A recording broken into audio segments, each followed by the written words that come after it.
Howdy, folks. Welcome to the Unqualified Filmbros podcast. Back at you tonight with another review, coming at you with the new Guy Ritchie flick as promised, The Ministry of Ungentlemanly Warfare. It's our second Ritchie movie on the pod, if I'm not mistaken. After Operation Fortune Ruse de Guerre last year, I don't think in Ben's many wins of funky films, he has not yet chosen No, a Guy Ritchie movie. there are a million How have you not picked films. Snatch yet? I love Snatch. It's one of my favorite films, but it's like it's a few, tens down. A few Okay, tens. I got too many that I need to show George because he doesn't watch movies on his own. that's true.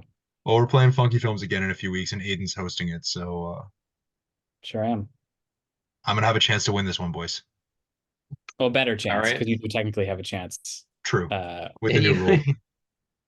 All right, so you- let's get into it. Ministry of Ungentlemanly Warfare, directed by Guy Ritchie, starring Henry Cavill and Alan Ritchson and Isa Gonzalez and a whole bunch of others.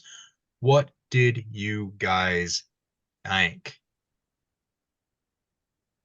uh, you know, uh, I just mentioned Snatch. And maybe this is my own fault for like watching a lot of stuff sped up. Is this movie felt slower pace? Like it very much felt like a Guy Ritchie movie, but I just felt like Snatch was so much faster. All right. I just want to say that right before we started recording, I talked about how this movie lagged and how Operation Fortune lagged. Yeah. Guy Ritchie needs to be fast. It's not just the sped up pace, but it's the sped up plot. You get a lot within those sequences. And in this, I feel like I'm getting like two sentences over 5 minutes. It's so slow and it Yeah. just kills the vibe. There are great moments in this movie, but yeah, I completely agree. It's slow. Yeah, for really honestly not a lot of plot. Like the from when they take off or set sail, whatever, to when they actually get to Fernando Poe, like not a lot like really happens that's worth putting on screen. But most of the movie is before they get there, or at least I it feels like a lot of the movies before they get there. There's nothing so that I happens really. I And you're telling checked. me, sorry, go Go ahead, ahead. George. Okay. And you're telling me that there's 10 days in between the 12, like the 12 and 2, that nothing They happens on the said, "Oh, entire we're island. sailing over Nazi U-boats the Yeah. whole You're way telling through," me and then they're like, nothing "All right, happens in we're those 10 almost there." days. Like, I'm sure and Ben, I'll let you go off on the based on a true story in a second, but I'm Mm. sure in the actual events of this upon which it is based, Sure, there was there something are that happened in events. that 10-day window. But I was just going to say, to Aiden's point, I did just happen to glance at my phone during the film, just because it felt, I don't want to say quick that they got to Fernando Poe, at least to me. Um, but the second half of the movie is the third act. Like it is a 2 hour flat movie. At the 1 hour mark, they are arriving in Fernando Poe for the third act. Yeah, I feel like the second And act then is that's what makes it feel so slow is that they're building to the climax for so goddamn long. So yeah. anyway, Ben, based on a true story, go ahead. There are a lot of pacing issues based on true story. I saw some reviewers say that this makes Inglorious Bastards look like a biopic. Um, and it's really not that far off. Like, yes, there are declassified things from Winston Churchill, but it's really just Guy Ritchie going like riffing off of that and saying, "Oh, what crazy shenanigans could these guys get up to?" And that's what he made the film about, which is fine. I'm not gonna go off on it. I already did that on Amsterdam. You can look at that review if you want to see me yell at people for saying this is a true story. Most of the Um, episode. but this one, it's like I actually enjoyed some parts. I feel like during the action moments, it's working well. It does what it does. But Guy Ritchie has done the sort of dialogue, the snappy dialogue, so much better than he does here, and it's so boring. Um, I I really feel love like a lot of the actors. I just like, especially when when they break into the Nazis, and then it takes about like 10 seconds for Henry Cavill to start laughing. It's just it's awkward. Like there's something slow about it. And Guy Ritchie has used the sped up technique like Aidan alluded to, but it doesn't that's not the issue here. It's like everyone is firing very slowly. I And if feel it was like a lot snappier, I feel like it would work a lot better.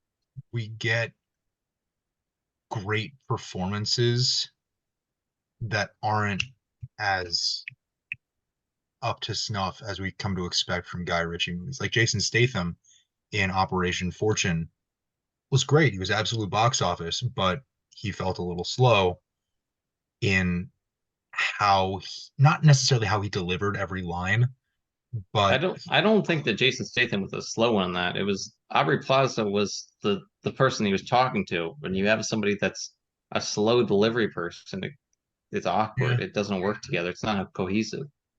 But Hugh it's just Grant and it could Josh have Hartnett been worked fine on that. it all could have been tighter. I really enjoyed this movie, but it really, there are moments where like Henry Cavill and Alan Ritchson on the boat the first time they get boarded. That scene in other Guy Ritchie movies, in earlier Guy Ritchie movies, would be over very quickly. There's a Yeah. lot of hemming and hawing over, oh, we're gonna start laughing with each other, and oh, you're the one who's in trouble here, and it's like it's a lot of fluff, which is When they're good for actually just good for like looking like at people and like saying stuff and shooting them, that to me, that's Guy Ritchie. But you can see in some of the scenes, it's just like there's awkward pauses, and Yeah. I don't think it works at all. I don't know what happened there. I think part of it is he's got Ian Fleming in this, and he keeps trying to do James Bond. And if you think about the Bond movies, Bond is very slow, very deliberate with his lines. Guy Ritchie is the exact opposite of that. Despite them both being British, one is very based in Cockney and one is very based in, the Queen's English. Queen's English is very refined, very slow, deliberate. Cockney is like all over the place, very I fast. really You don't wanted know you to what's do an happening. accent there. I can't do either. Well, I could do the Queen's English, kind of. I mean, everyone can do a terrible British accent, but Cockney, no way. I'm not doing Dick Van Dyke embarrassment. All right, the next Um, 5 minutes of this episode will be the four of us trying to attempt an awful Cockney oh accent. God. So fast forward through the next 5 minutes. If no, I'm just kidding. Um, But yeah, I think that's part of the thing. Is like he even does the allusion to it with the Fleming, Ian Fleming, but it's Yeah. so cliche. It's too much. Like, just get rid of that. This is not your thing. I think what also throws the pacing for me here is just how split up the narrative is. Mm. Because you've got M and Fleming back at HQ, pardon my British, uh, for a big chunk of the second act. You've got, um, excuse me while I look up the actors here. You've got Heron and Marjorie, the characters rather. Heron and Marjorie on the train is a big part of it, and then once they're there, sort of getting Marjorie in with the colonel or the general, the captain, whatever position he held, and like at least I wanted most of the story to be focused on these guys on the boat, this crew of mercenaries, the Ministry of Ungentlemanly Warfare, and just not enough of the movie was those guys going in and kicking Nazi ass, which is what I wanted from this. Yeah. Yeah, Or like I think that I didn't know much about what the real plot of the movie was but before I went in, and it was something to do with like dismantling U-boats. I really thought and hoped it was going to be basically them like more similar to that opening scene of either boarding or getting boarded by a German ship, like blowing it up and then going on to the next one. Um, or at the very least, once I got what the actual mission was, really hoping that they'd have a lot more of that, first scene, like pacing notwithstanding along the way. But um, yeah, it was, we just felt like we were waiting and waiting and not enough action. And like when we got to whatever in the Canary Islands, whatever that was. Like that scene, it was like finally I've been waiting for what, like 45 minutes for this scene. Uh, Honestly, I think that might have been the high point just for like that was Yeah. probably the best paced and the most like cathartic in terms of it's just guys going around shooting Nazis for 10 minutes. Now that they lost me a little bit when he cut out the guy's heart. Um Everything not up until that point, everything Alan Richardson does in that scene is maybe the best. I haven't seen Reacher yet, but maybe that's maybe the best I've seen from him. yeah. Alan Richardson, yeah, I mean he does a great job being that tough guy. You should watch Reacher. He's much better than that. But I've seen Blue Mountain State. Is that similar? Oh my God, not not making really, but he's good in that, I guess. He's He's really I did young in not that. he's the best part make of the Blue Mountain State, but connection. it's not Yeah. similar to Reacher. No. He does play similar. I'm a big guy. I could pick up people. But yeah, he's a In different Blue Mountain State, he does pick personality. up people. He does, yes. Um, yeah, I think everyone's working well. I just feel like there's just not enough there. It's a lackluster plot. If you watch any Guy Ritchie films, even Operation Fortune, which I could criticize some parts, it's not like I don't like any Guy Ritchie film. I like all of them, but some of them are more mediocre than others. This one, I don't know. I didn't have as much fun as I really thought I would. Um, but yeah, it just doesn't have enough to the plot. Like every Guy Ritchie film, I feel like has a lot of twists and turns. Random stuff will happen. It's like they're going to do this, and then it goes that way, and then goes that way. This is like, all right, we go there. Oh my God, the boat is reinforced. Okay, why don't we Mm. just steal the boat? And it's like that's the only twist. I mean, And then I obviously the Not I even Nazi really a figures out. twist. Like The yeah. Gentleman is a really good example of a Guy Ritchie movie that moves in a lot of different directions, and it Or really. Snatch, if you eventually watch that, Yeah. George. Yes, I will Snatch watch is Snatch, it's so much better than this. but Thank you. Guy Ritchie, like you're saying, Ben, I'm agreeing with you that you're expecting, not expecting, but like you anticipate changes in direction with the film. Even something like a little bit more straightforward, like his Sherlock Holmes with Robert Downey Jr. and Jude Law. Or The Man Those, from Uncle. The Man from Uncle, another great example, is a little bit more Yep. straightforward, but it still has a little bit of I feel like misdirection. The Man from Uncle is kind of like this movie, except just doing Guy Ritchie style and not getting distracted with. I don't know. I mean, I'm sure he tried to base it like on a true story. He didn't want to go too crazy, even though he kind of did. But it felt like he was constrained by that, and that's where it failed, right? Like he tried to Yeah. balance, bringing in the historical accuracy, but also having fun with it, and they just didn't work well together. I mean, I don't know. I don't know why we spent, I don't know, it felt like 45 minutes of them setting up all the bombs and stuff on the island on Fernando Po. Once they got there, like that was poorly paced. Like just go shoot people, go shoot the Nazis. Like that's Yeah. what we're here for. There's 200 Yep. of them. Your goal should be to kill all of them. Like while you're on the Yeah, island, that with guns, not with with like guns, not big with bomb. like explosives and I don't want bombs to from a ship. see like a cannon fire from your perspective and then you see off in the distance an explosion. Yeah. Show me the Yeah. explosion where all the Nazis are I flying love everywhere. Henry Cavill. I love him. And I don't think this was his fault, but who wrote all these scenes where he's like, thank you, Billy. Thank you. I just really want to thank you, Billy. It's like Billy seems like a great guy, but I felt like there were 5 minutes of him just saying, Old you're a boy. great person. An old boy, yeah, an old boy. Yeah. I don't think That Old felt like sport. He was one step away from that Gatsby. that scene felt like it was an American writing a British character in the 1940s. yeah, Like that's a good point. you Didn't Guy don't Ritchie write this though? Or did he I would Yeah, co-write it? assume. he was part of the screenplay team. There were, I think, 3 or 4 Okay. writers on it. Well, maybe the American got hold of this. Yeah. And no one wanted to put up a fight that or maybe it was some American producer being like, I don't But it's think like it's you didn't prevalent mention they can't throughout. call each other He sport. keeps saying old boy like through multiple scenes. So Yeah. this has to be signed off by Guy Ritchie.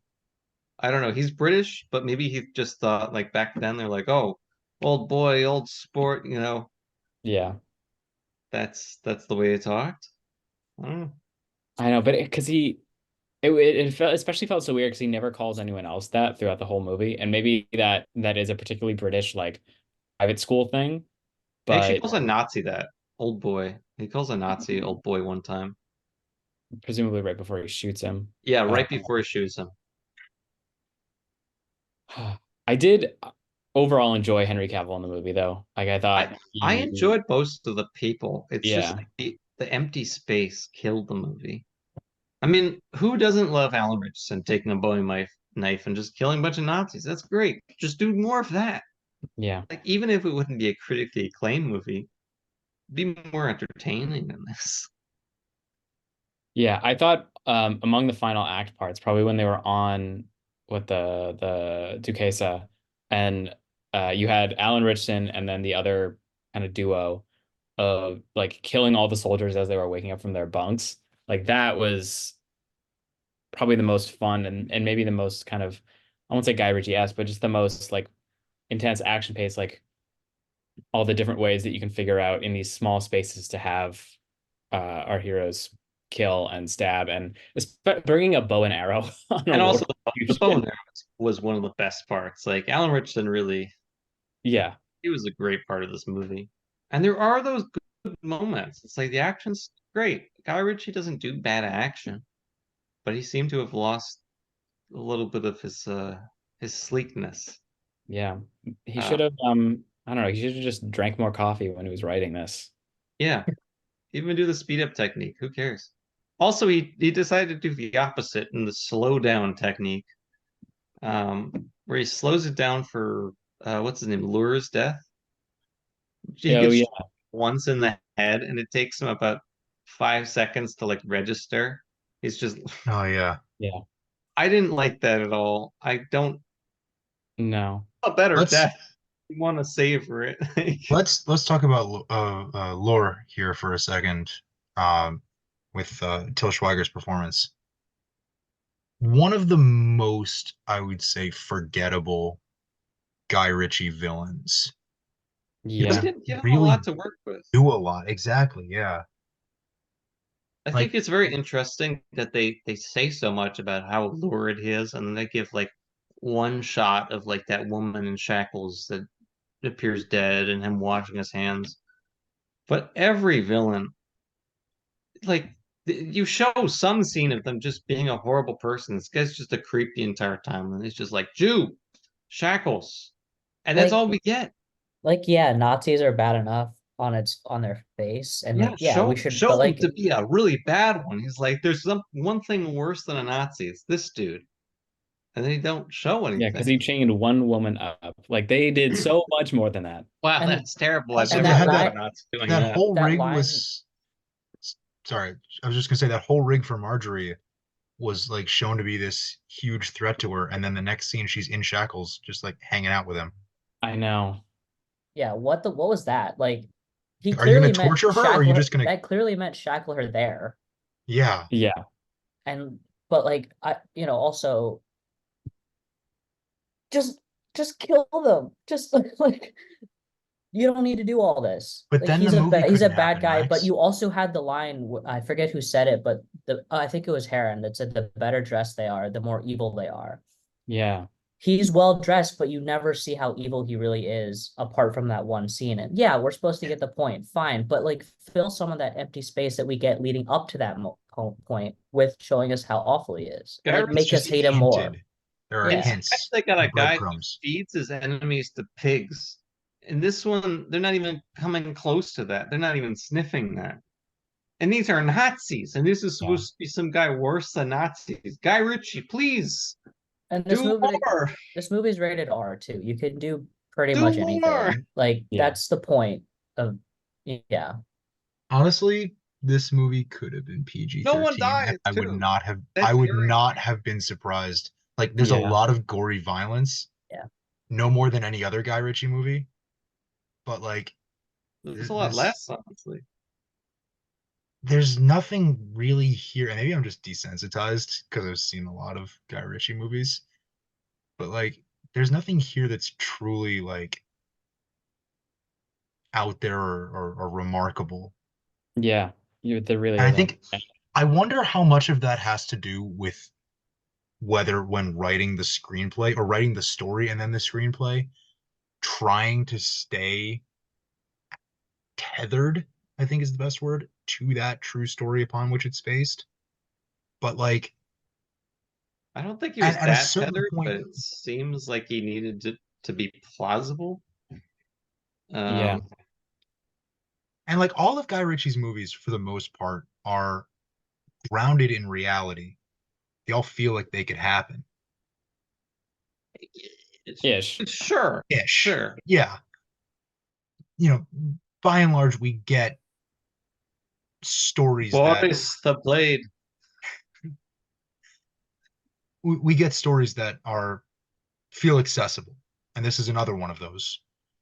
But there's also that fantastic element, and not in the element of not in the idea of like fantasy, but something just like a spark or a glimmer of something a little extraordinary.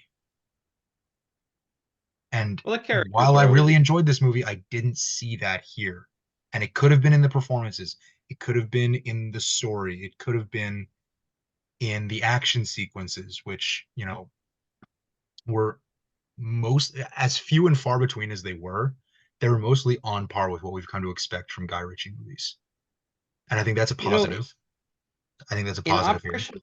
Operation Fortune and in this movie, he does something which I think really kills him a lot. There's no danger. Any of these people are always going to survive. Like everyone survives. It's so lame to an extent. Nobody even gets shot. Henry gets shot, and that's the Get one time you're supposed to led. feel danger. I noticed And that they too. beating it up like, wow, this is such a dangerous mission. You could get, thrown in jail, you could get tortured and died. The only danger we see is the man that got captured and his nipples got tortured. And I don't That think happens that's before we get to him as a character. he looks Right. way better than he should for being captured by Nazis. That man should have been dissected. Yeah. And then I think the only member of like the only death of a guy we're rooting for is one of the African soldiers recruited for the mission. He gets shot on the Oh ship. yeah, he gets shot, but then the man who is it? Apple whatever Captain Appleyard, Apple. That's Jeffrey, not a No, I Jeffrey. think so that's the second in command guy. He gets shot and lives. I think another guy gets shot and dies. I think no, that's but right. It was right at the But beginning of them getting onto the Duquesa, I think. yeah, but that's it. Oh Which yeah, so yeah. random guy died. Yeah, Yeah. yeah, who it's does kind not of have a name. not like all the 10 people, not even just one of them dies. Like there's no danger. That's what I mean. Yeah. I mean, you Like could have set up like some real stakes all by killing off not necessarily Henry Cavill or Alan Ritchson or even no, Henry kill off Golding. all the parts. I feel like one of them should have died at least. One of Or Yeah. our main group of, five tortured or guys. End of the second act, use it as a motivator. these are Give him the the old nice Phil Coulson. I've ever seen in my life. They're terrible shots. They're clueless. They don't torture people, at least on screen. Um, these, Well, they were the inspiration for the stormtroopers in Star Wars, so that all tracks. yeah, these are actually the PG Nazis. Like it's Star Wars, where they can't do any harm because that would probably be a little too much for the Yeah. kid. But this is a rated R movie. It doesn't make sense. It's Guy Ritchie. It doesn't make any fucking sense. It Why are feels like gangsters more evil? it feels like he's making this film with one hand tied behind his back. Well, Both. I think his hand tied behind his back was him doing the Gentleman series. I mean, that clearly has gotten But Or yeah, The Covenant, a which lot more came out like 6 months attention. ago. it's like it doesn't have enough passion. It's such a cool premise, and old Guy Ritchie would have devoured this, done much more with it. There's really no reason why he should have felt constrained by based on true story. Nobody else is, even if I like criticize them. Nobody's gonna listen to me. Who cares? But he should have done better.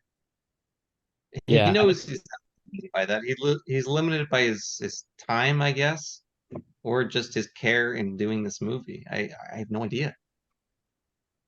Yeah, I think But all we really needed for the true story part is like British people going and stealing or sinking that ship, and like yeah, anything else, make it up.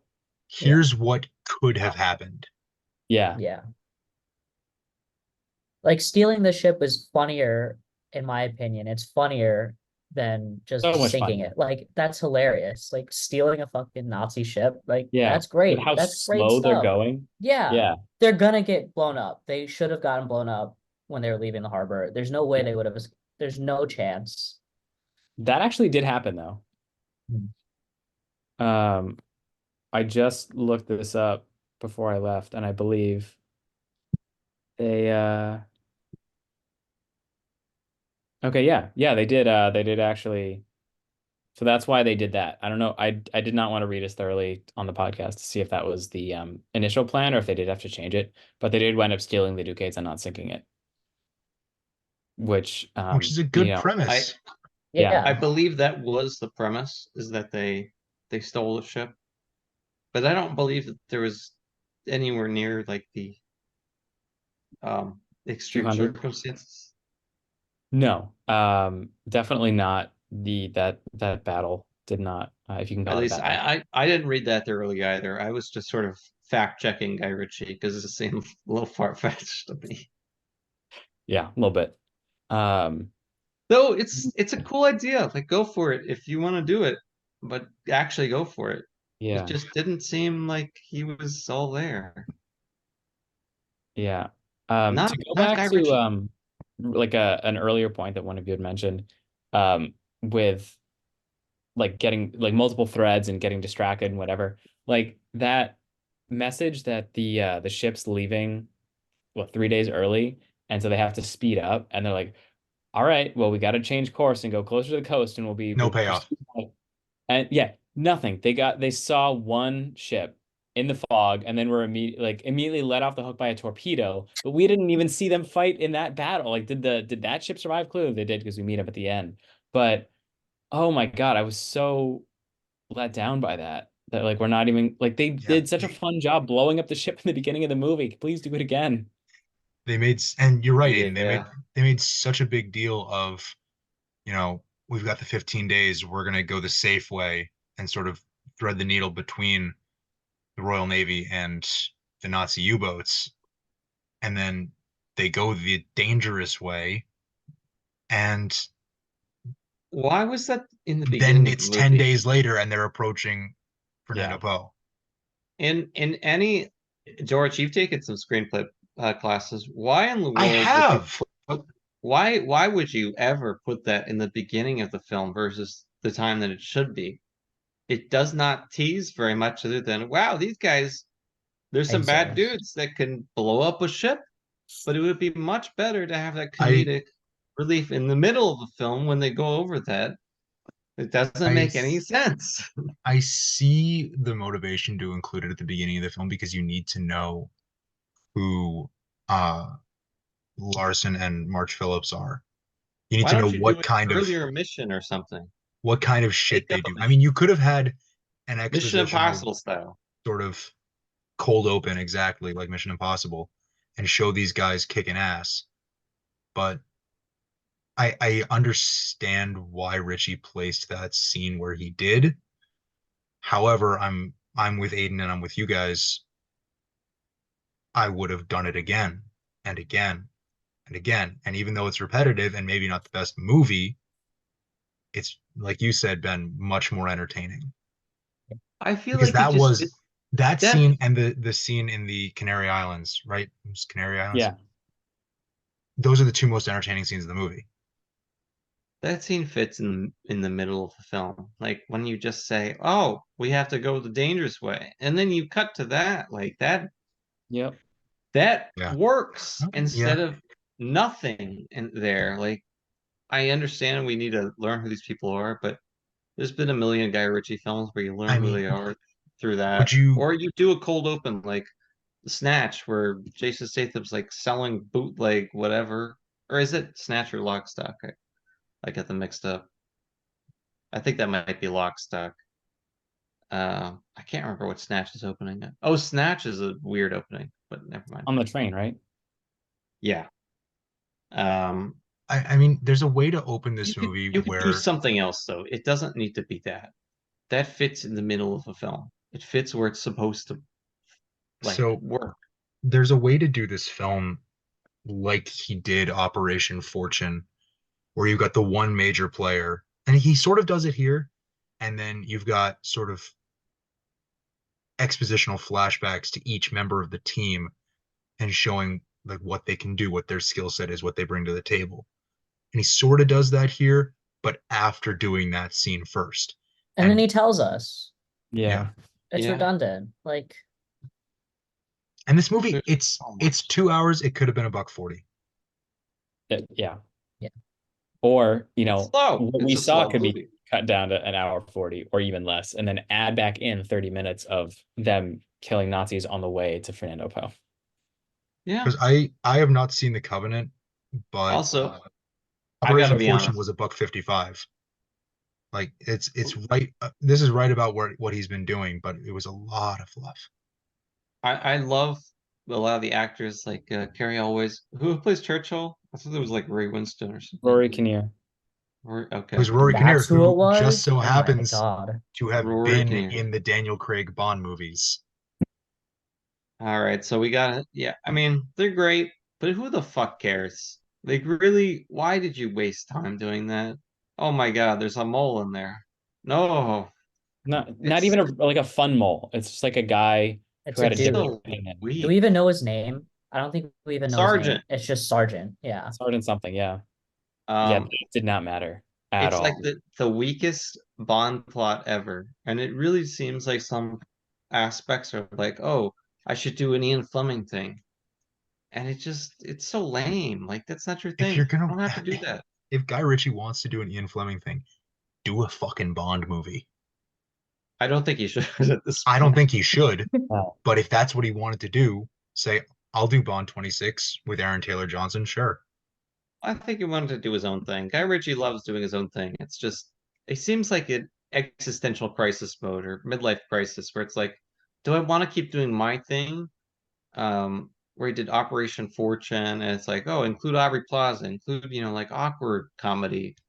They did The Covenant, which I'll admit, it's very successful, very good movie, much better than either Operation Fortune or this. Not his Well, typical now I know what style. I'm watching after we stop recording. Snatch, I was please. gonna say, I was gonna say The Covenant, or I'm probably gonna end up Please watching more episodes of Lost. But watch the fucking Snatch, please. okay, It's his best movie. yeah. And that's what I've that's why, heard from you.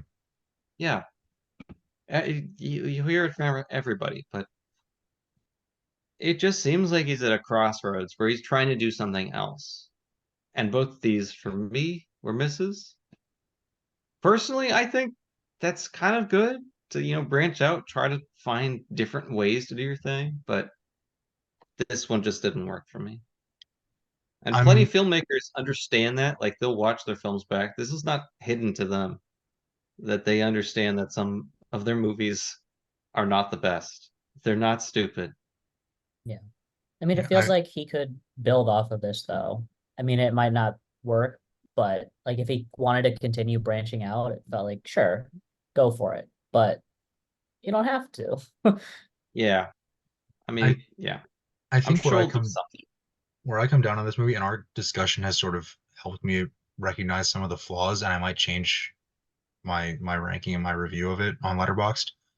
Um, I still really enjoyed it, but there are several, as we've spent the last half hour talking about, several noticeable flaws. I think, but what it comes down to for me is I'm never gonna have a bad time with a Guy Ritchie movie. It's always gonna be some certain degree of enjoyable and watchable, and this certainly reaches that threshold. But he's done better movies. I've enjoyed Yeah. other movies of his more. Yeah. And It's a I'd Guy agree with Ritchie that. movie at a baseline that's fun. As I said, I always enjoy Guy Ritchie films, but you're missing the baseline, George, which is Snatch and Lock, Stock. Those are his earliest two films, but they're also still his best two films. They're the most Thank you. original. Thank you for the 6th and 7th reminder of the evening, Ben. Well, I'm just saying, like, for me, and probably for Aidan too, it's like you see a Guy Ritchie film and you see some aspects of his filmmaking, and it's like when it's below that to a certain extent, it feels a lot worse because we've watched Snatch, where you'll see it works really, really well. It's a very tight movie. Yeah. And George, I don't think we're gonna have time when you're here next week, but I would love to watch that movie with you because one, I also want to rewatch it, and two, Take the day off work. I can't. I have 200 students that need to get Then registered. I'm coming to your office and I'm just gonna watch it in your office. I would be so down for that. Sick. We'll talk Do offline. it. Do it. Like, yes, George will be sitting in on our appointment. He'll be watching. Yeah, We'll be watching Snatch. I'll be watching Snatch while you Lock, Stock. deal with your academic future. Yeah. But George, if you like Snatch, please go ahead and watch Lock, Stock. I'm gonna Lock, watch Stock was both of them. I like it Guy was his Ritchie. He's one of first my favorite film. directors. But Lock, Stock, and Snatch are like almost the same feel. Lock, Stock is just like a lower budget version Well, yeah, with because it different was his plot, first. obviously. But yeah, So, yeah. the Ministry of Ungentlemanly Warfare is currently playing in movie theaters. If you like Guy Ritchie, you're gonna have fun with this one. Check it out. I think, at the very least, we can toss it a soft recommendation as a group. Oh Yeah, yeah. for sure. Yeah. It's a fun movie in ways, in the times that it's working. And they're just the other times that don't work as well. But as we said, Guy Ritchie's always fun, other than I've never seen Aladdin. I have no idea what that is. I But have not seen his Aladdin, and for the most I don't part, think Guy I plan to. Ritchie's feel of movies is pretty fun. There's always great action. The characters are great. The stars are great. Yeah. See it if you want to. See it if you it want looks to. interesting. On a big screen. I think, some of the visuals are certainly worth seeing on the big screen. If it seems exciting, go see it. We will be back next week taking on Zendaya and some romantic tennis drama in Challengers. Is Ben excited for that one? I could not have called that one. No, Yeah, man. It's gotten great reviews and Guadagnino. everything. Yeah. It's getting great reviews. So Guadagnino. I'm excited about it. I'm seeing not it that good at Monday. Italian. I'm excited. All right. In the meantime, Ungentlemanly Warfare, Guy Ritchie, check it out. See you for Challengers next week. Good night. Good night. Good night.